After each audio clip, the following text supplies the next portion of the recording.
Hello, this is Milan back for my week 4 vlog for our course in producing the high school play. This week's readings included chapters 8, 9, and 16 of Catron's The Director's Vision and chapter 6 of Andrew Baughman's Guide to Producing the School Play. This week's readings dealt with more technical elements that I am more familiar with as a technical director.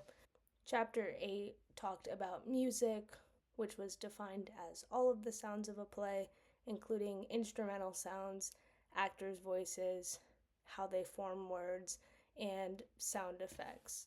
Overall, I agree with Catron's statement about today's audiences being more greatly affected by sound due to the prominence of the sound effects that we have in film and television.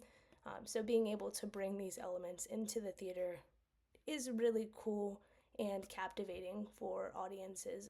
I found the portion of the chapter about casting for vocal qualities to be very interesting, and I do think that is a useful directorial tool when possible.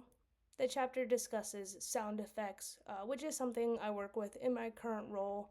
In high school, I got into theater through volunteering to run the soundboard, and then eventually continued to develop that passion of audio engineering throughout college.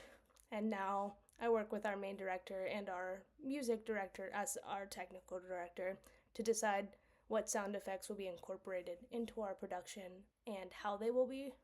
Though I do like audio engineering for our musical, we love to have our pit play as many of the sound effects as they possibly can.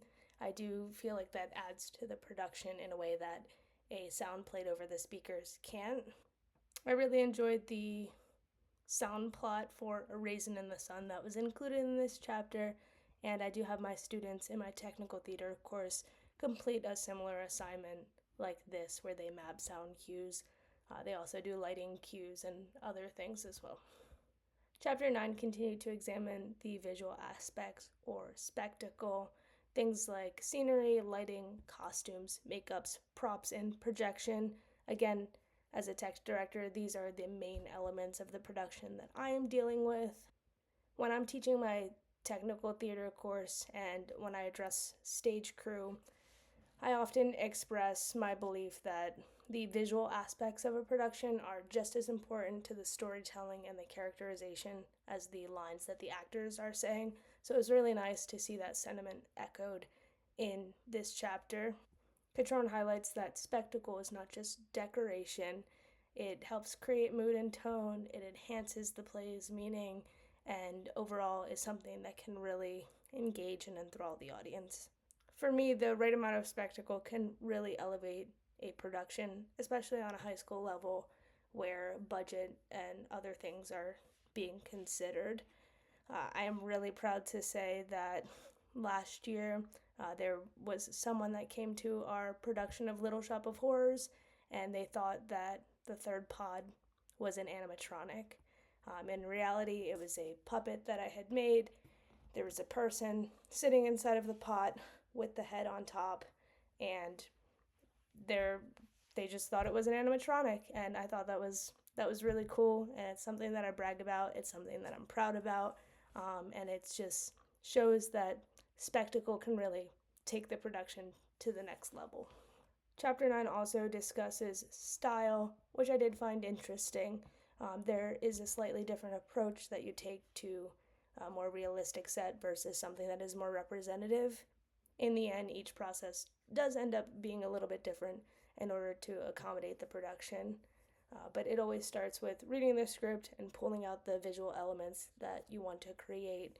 In chapter 16, all of these elements really get put together, and Catron discusses ground plans, which are important for ensuring that the stage is being used really well, that blocking is easy, and that there's support for dramatic action. I agree with Catron when he states that a collaborative approach is best and that the ground plan should be developed through frequent meetings with open input from all members of the team.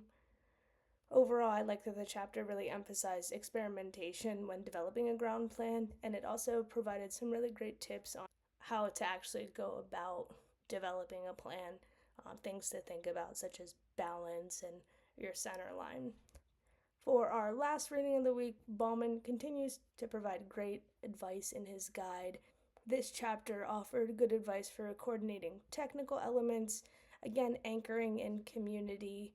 I really like that the chapter starts by telling us to ask for help.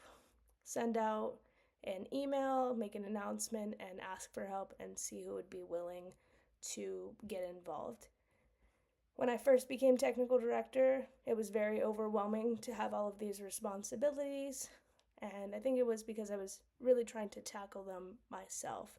So over time, I have built a team of people that I can go to that really help me with a lot of things.